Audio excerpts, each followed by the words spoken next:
And we have reached where the author says, every creation that came into existence, whether among entities, which are things that have a volume, or deeds, whether voluntary or involuntary, exists by the creating of Allah. Okay. Yes. So, we mentioned before, entity, what's meant here is something that has volume, that means takes up space. But the word entity in English could mean something that exists. Whether entities or deeds, they don't take up space, they don't have volume, but they are things because they exist. Whether voluntary or involuntary, voluntary means what you do by your will. Involuntary means you have no will over it, like your heartbeat, the blinking of your eyes, you're shivering. But then there's a question about whether you're going to call something that's involuntary a deed. So, myself, I wouldn't call the involuntary action a deed. I prefer to reserve the word deed for something that's voluntary. Allah knows best though. Every creation that came into existence, whether among entities, which are things that have volume, or deeds, whether voluntary or involuntary, exists by the creating of Allah. So if we wanted, we could say here actions or the like of that. Then would be easy, for me at least, to cover voluntary and involuntary. It exists by the creating of Allah with a capital C, because the creating of Allah is an attribute of His. All entities, from the particle of fine dust or smaller,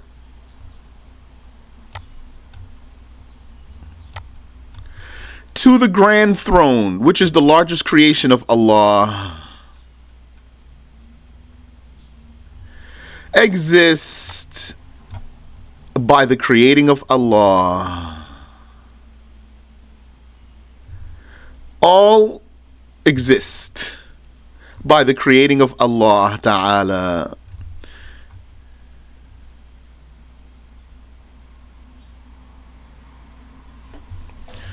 So the fine dust, what's meant here is, he's going to say, a particle of fine dust is the smallest particle we can see, unattached to anything else. The smallest particle we can see with the naked eye. It is visible when light passes through an opening. Yes, like when the sunlight passes through the window at Asr time or in the morning and you see the dust floating around. That's what's meant. And that dust, the Shaykh says, it is weightless. And if you touch it, you cannot feel it. That's the smallest thing we can see with our naked eyes. Allah created that. Along with every movement and rest. Rest means stillness, motionlessness.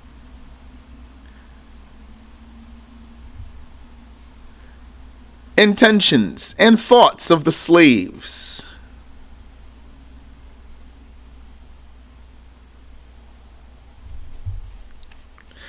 Are all created by Allah.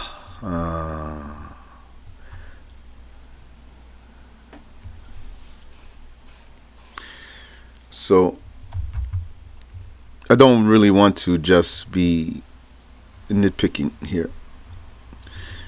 Yani, along with every movement and rest, intention and thought of the slaves. If you want here, semicolon. They are all created by Allah. Now it's a good sentence. Along with every movement and rest, intention and thought of the slaves. They are all created by Allah. It was not created by anything other than Allah. Yani, they were not created by anything other than Allah. Be it nature or cause, illah. Yani, be that thing that one might suppose to be a creator other than Allah, nature, or be it cause. Nature didn't create anything and cause didn't create anything. When we say nature, nature means the norm of things. How Allah made things normal. That's taba'. Taba' is al-'ada. Nature, taba' is al-'ada, the norm.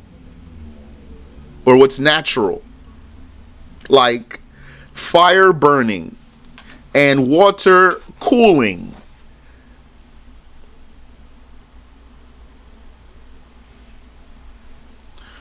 Or cause, illah. The Shaykh says the illah is the sabab, the reason, the cause. But some people make a difference between the illah and the sabab. Oh wait, I forgot. I'm just supposed to read what's under the line. Alright, let me go down. So here, let me back up here.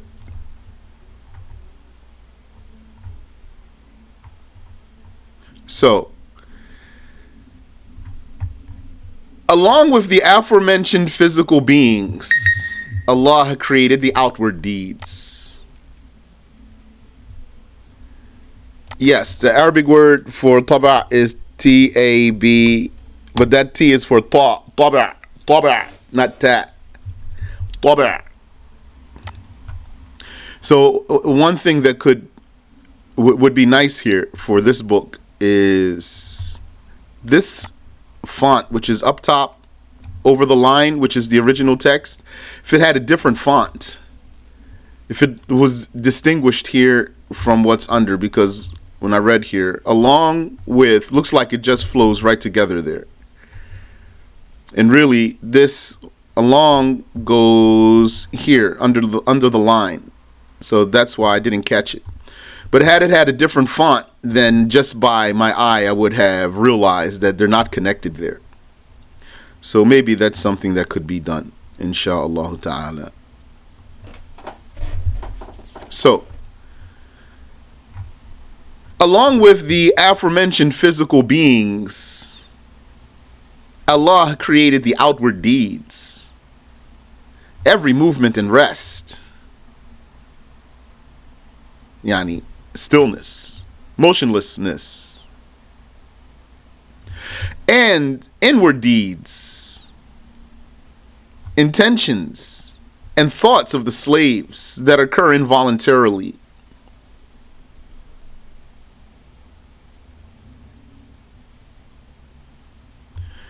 Thoughts of the slaves that occur involuntarily, that's what's meant here.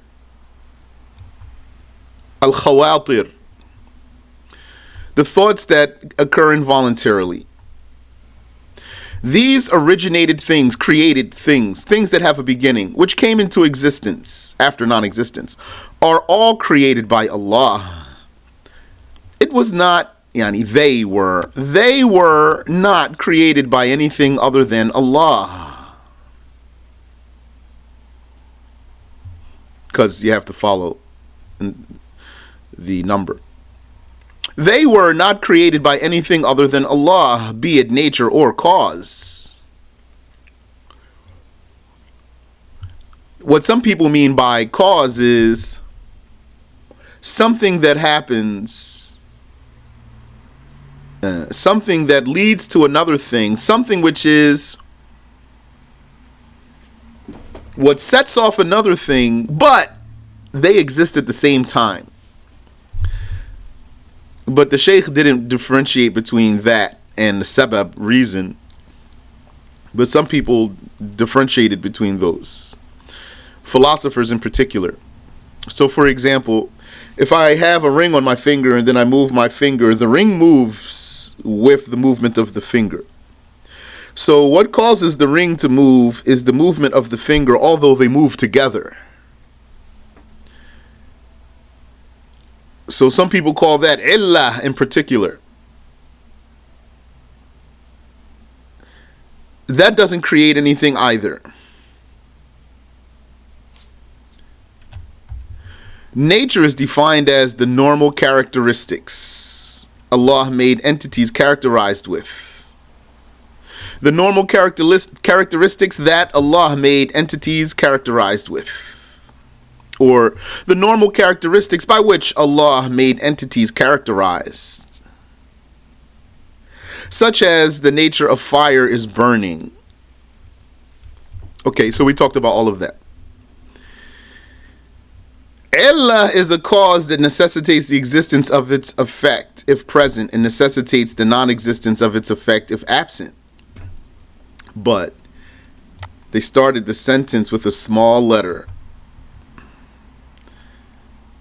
I want to overlook those, but it's very hard for me. Just because of my English background. But one would say, well, this little symbol here, that's really representing the first letter. Yeah, that's true. Anyway, illah is a cause that necessitates the existence of its effect, if present, and necessitates its non-existence, if absent. Like the movement of a finger with a ring is the cause, the illah, of the movement of the ring. So we said that already. Rather, things come into existence by Allah's eternal will, power, and His destining. And eternal knowledge. And by His eternal knowledge. Meaning in accordance with His eternal knowledge. As signified by the saying of Allah. That should be a big S2, because that's His attribute. Refers to His attribute. Al-Qawl Al-Jaliyy ta'ala sifatuhu. In Surah Al-Furqan, وَخَلَقَ كُلَّ شَيْءٍ. This means Allah created everything. He brought all the creations from non-existence into existence.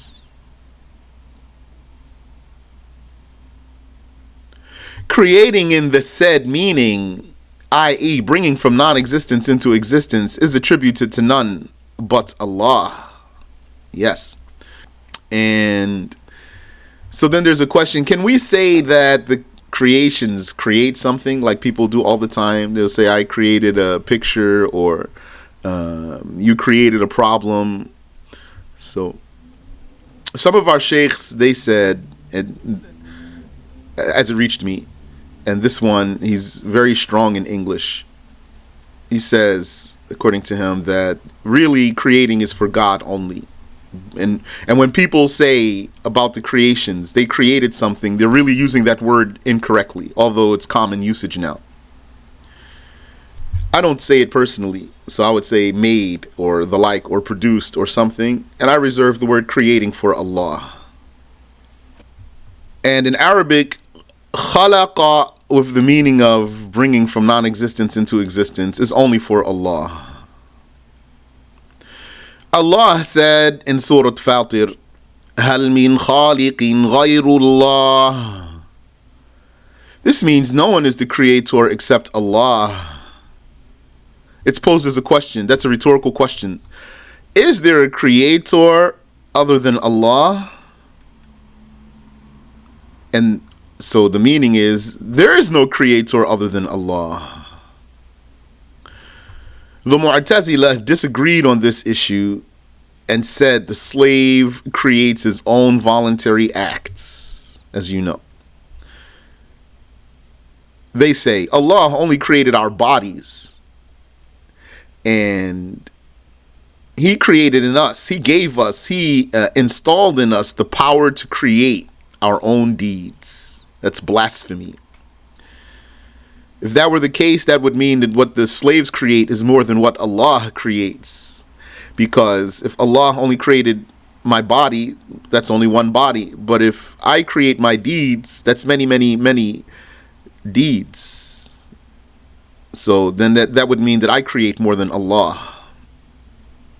And that all the creations create more than Allah, that is. That would mean the creations create more than Allah.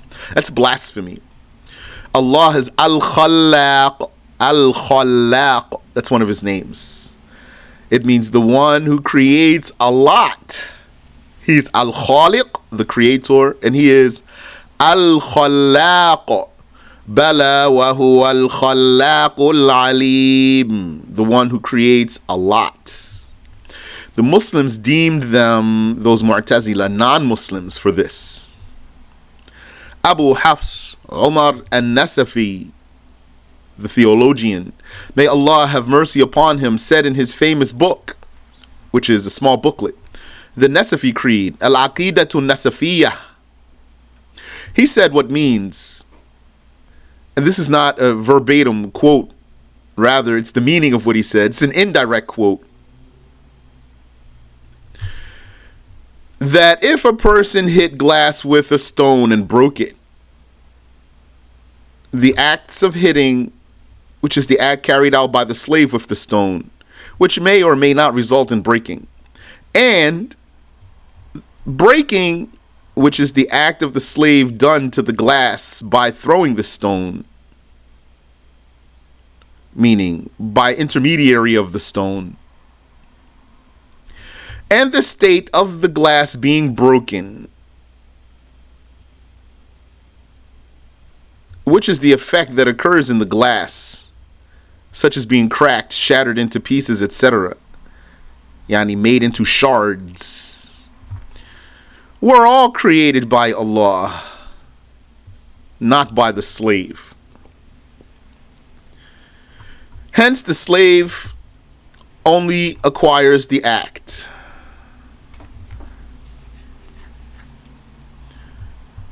And this is the case that the Mu'tazila call tawallud, which is a chain reaction. They said the slave is the creator of the chain reaction, meaning all of the events that happen in a chain reaction. And some of them said no one created the chain reaction. All of that's blasphemy. The slave only acquires the act. This means, his acquiring the act means that the slave directs his intention towards the deed and Allah creates it at that time. Allah enables the slave to do what he wants to do. Allah said in Surah Al-Baqarah, لَهَا مَا كَسَبَتْ وَعَلَيْهَا مَا اكْتَسَبَتْ. This means every individual self will be rewarded by Allah for the good deeds it acquired, i.e., the person will benefit from that and will be held accountable for the sins it acquired, i.e., this person will bear the consequence for doing evil, meaning he will be harmed by it.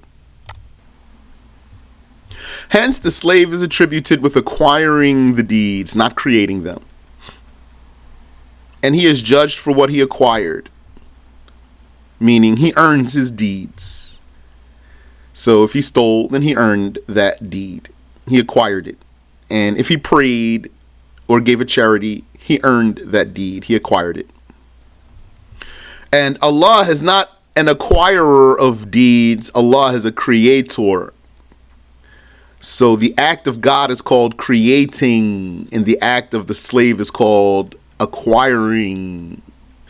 Let it be known that the kalam, the speech of Allah, is an attribute among the positive, eternal, and everlasting attributes of the being of Allah. So we talked about that, positive, what that means. An attribute that has real existence. That means this attribute exists beyond our mere mental conception. So he says here, among the positive, eternal, and everlasting attributes of the being of Allah, yani the self of Allah. Thatullah, the self of Allah. And the self of Allah is His reality. Being, I like being. But I know some brothers and sisters maybe don't like the word being. So I like the word being. And also some brothers and sisters, they don't like the word self. You're always going to find someone who doesn't like something. MashaAllah ta'ala. Both of those, I think both of those work. The self of Allah. Dhatullah, if you want to be literal though. Dhatullah means self of Allah. Closest literal way to translate it. What does it mean to say self of Allah? Dhatuhu haqiqatuhu, His haqiqah, His reality. So then His being. The kalam of Allah is without a beginning like the rest of His positive attributes. Life, will, everlastingness, omniscience, knowledge, omnipotence, power. I think those are the ones to go there. Hearing and sight. We spoke about that last time. They are eternal because the eternal being is not attributed with an originated attribute. Yes, correct. Yani the eternal self. Or also, yani, Allah can be described as ka'in. Ka'in, that means being. That's an attribute.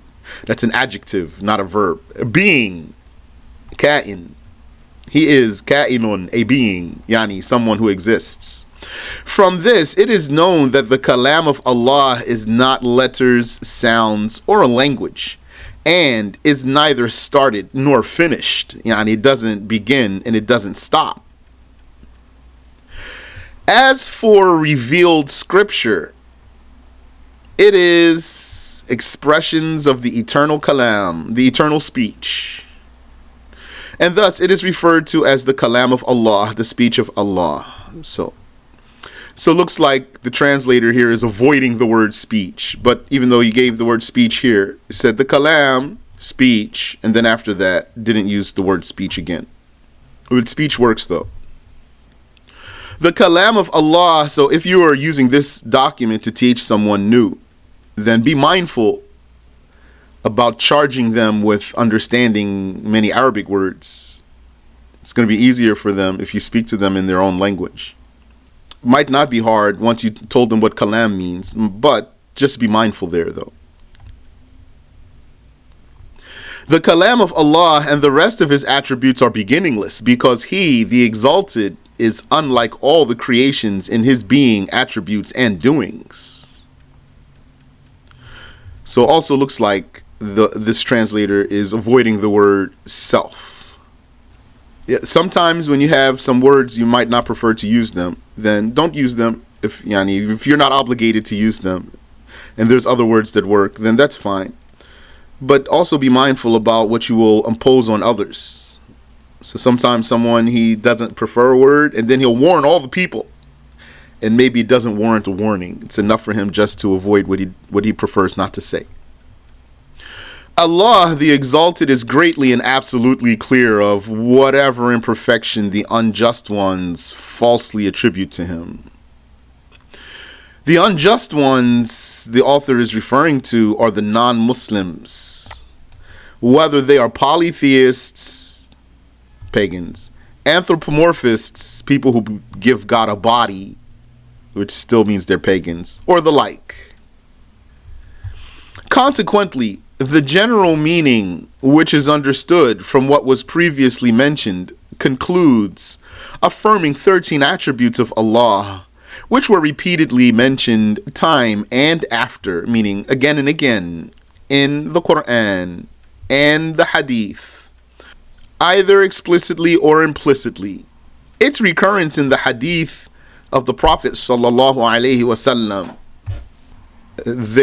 their recurrence in the Hadith of the Prophet sallallahu alaihi wasallam is because the Prophet sallallahu alaihi wasallam was keen to teach them to everyone.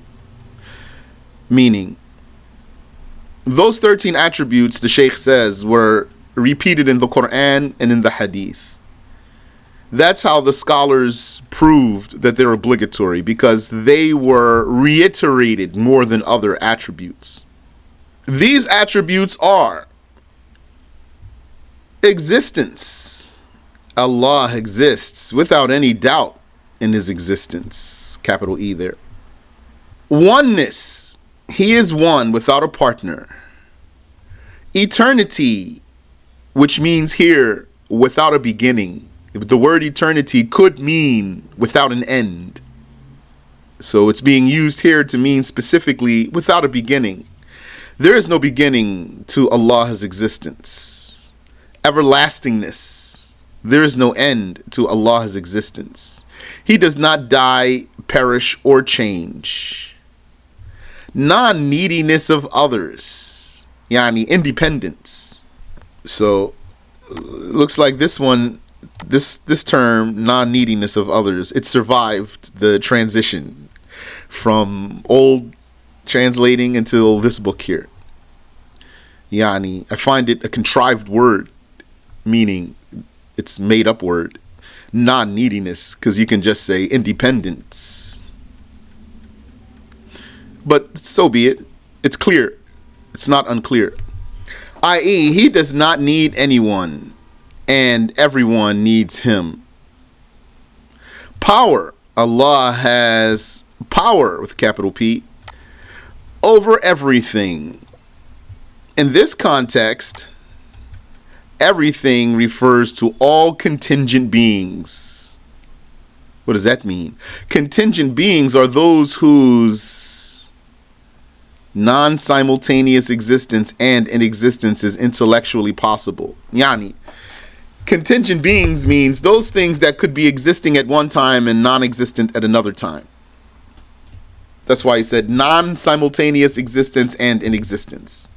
That means existence at one time, non-existence at another time.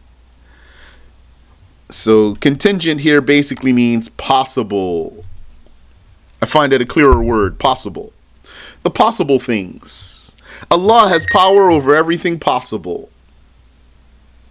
or anything possible. And the possibilities are limitless.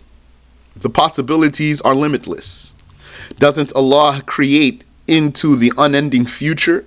Yes, people will be in paradise and hell forever and ever. He creates into the unending future. Look at all the faces you see. Don't you see so many different faces? Who is the one who has the power to make all those faces different? Why are they not all looking the same? Allah Ta'ala can make all those faces, like every face different face, if you will. And if you will, he'll give you a twin and you have the same face. So in this context, everything refers to all contingent, meaning possible beings. And being here, it's not restricted to something alive. Being means something existing, something created. And this here, something existing, created existence, a possible existence. Contingent beings means possible things are those whose existence and non-existence are intellectually possible, but not at the same time, of course. Existence at one time, non-existence at another time, or inexistence. Will, which specifies the contingent being with some characteristics that are possible to be attributed to it, according to the sound mind, instead of others, and with an exact time versus another. Meaning, by the will, Allah makes something one way or another. That summarizes all of that. By His will, He makes something one way or another. So that means existing at one time or another time, having one shape or another shape, in one place or another place. That's why things are different from each other. So I have here a book, I have here a mouse, I have here a phone, I have here glasses. So He makes something one way and makes something else another way. Knowledge, i.e., Allah knows everything with His eternal knowledge. He knows His being, His self, His attributes, and what He originates of His creations with one knowledge. Yani, He knows all of that with the same knowledge that doesn't change. A knowledge that is comprehensive to or of all knowable things. His knowledge does not change, decrease, increase, or become renewed. Yani, or renew. If you wanted to, you could take off become. Or renew. Or you could say recur. Hearing, i.e., Allah hears with his eternal hearing. That is not like the hearing of others. The hearing of Allah is without a beginning, and the hearing of others is originated. Allah hears with his attribute of hearing all hearable things. Yani, he hears all hearable things with his attribute of hearing, without the need of an ear or any other instrument. Now, this sentence here, Allah hears with his attribute of hearing all hearable things. Because now I've been so busy with translating, I know that this sentence is translated right word for word, meaning even the sequence there. Because you might say in English, Allah hears all hearable things with his attribute of hearing. And you'd say in Arabic a sentence that's like this: Allah hears with his attribute of hearing all hearable things, without the need of an ear or any other instrument. Still correct though. In English, that's correct sentence. It's just that the object got delayed. The direct object got delayed. Without the need of an ear or any other instrument.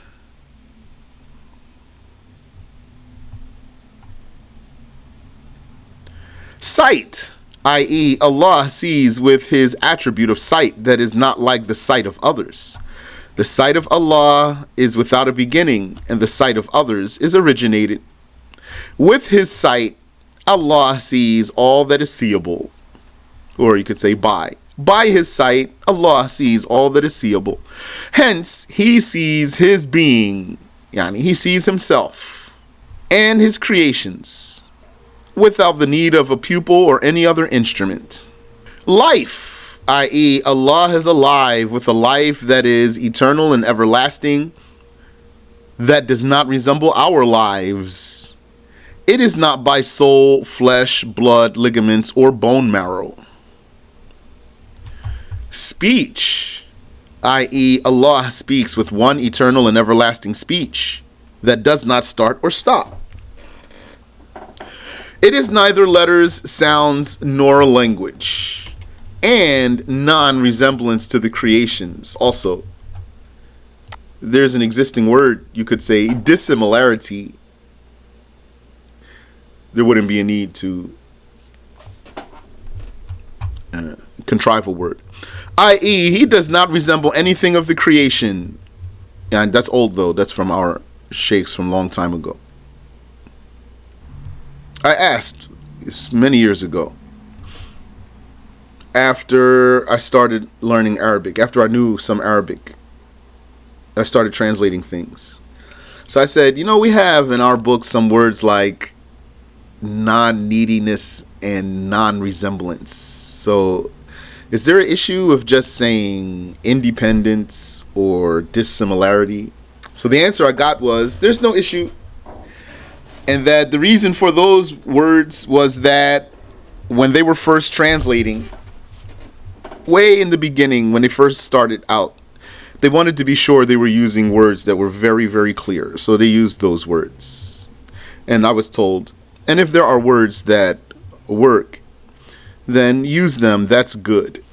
I.e., he does not resemble anything of the creation, because these 13 attributes, period.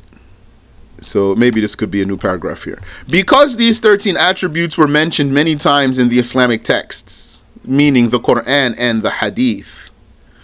As mentioned before, the scholar said that knowing them is a personal obligation upon every accountable person. And also, for me, this is slightly distracting.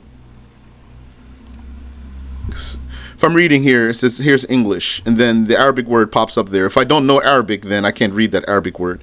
And then what's intended is put in parentheses. So when you put parentheses, the meaning of parentheses is like something on the side, not main. It's not part of the main sentence. So just for me, it's a little distracting. But that's what it's there. That's what's there. I hope I'm not being too critical here. But I want to benefit you. Because anyway, a lot of our brothers and sisters are not very strong in English. I'm not talking about who translated this. I'm talking about a lot of brothers and sisters. That's why there's so many blasphemy questions and some other things. So, because these 13 attributes were mentioned many times in the Islamic texts, meaning the Quran and Hadith, as mentioned before, the scholars said that knowing them is a personal obligation upon every accountable person. They also said, since eternity has been affirmed to the being of Allah by textual and mental proofs, his attributes must be eternal. Because the origination of an attribute, the createdness of an attribute entails that the attributed being is originated, is created. Which means that the being changes from one state to another, and anything attributed with change, here, instead of is in need, needs, and anything attributed with change needs someone that brings about this change. And so anyone attributed with change cannot be an eternal God. Rather, it is an originated creation. Since it has been definitely proven by reason that Allah is eternal, reason, that means by mind, by rationale, and maybe the translator is avoiding the word logic, which is fine, meaning avoiding that is fine for using the word reason. Since it has been definitely proven by reason that Allah is eternal, his attributes too must be eternal.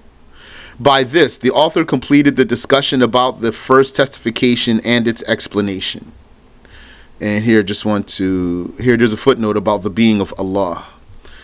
Here, but this footnote came after using the word being of Allah 4 times, maybe 3 or 4 times. So this footnote should be advanced. Put it up with the first place. The first time you use the word, then the explanation will be clear. Let's see what they said. The being of Allah is a translation of the Arabic term Dhatullah. It is commonly employed by scholars of Islamic doctrine as a way to clarify that Allah has independent and necessary existence, and he is attributed with attributes of perfection. In the words of the scholars, Allah is a being who has attributes. In the words of the scholars, Allah is a being who has attributes. In previous translations of the summary, self was used instead of being. The reason self was replaced is because it is not linguistically used with the meaning that is intended here. I wouldn't agree with that. You'd say Allah himself. There's no problem there. You said, when we say the scholars mentioned it is a personal obligation to know the 13 attributes. Is this by ijma'? Yes. That's ijma', yes. Because that covers those who said 20 attributes are obligatory too. Some said 20 are obligatory to be known. Those who said 20 still said 13. So there's a consensus.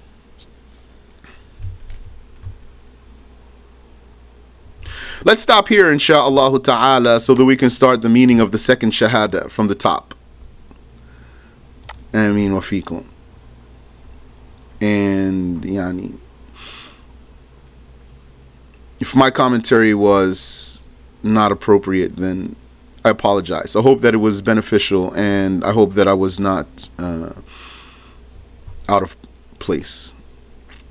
Do you have any question I can answer for you? Yes, Shaykh. I wanted to know about the term being.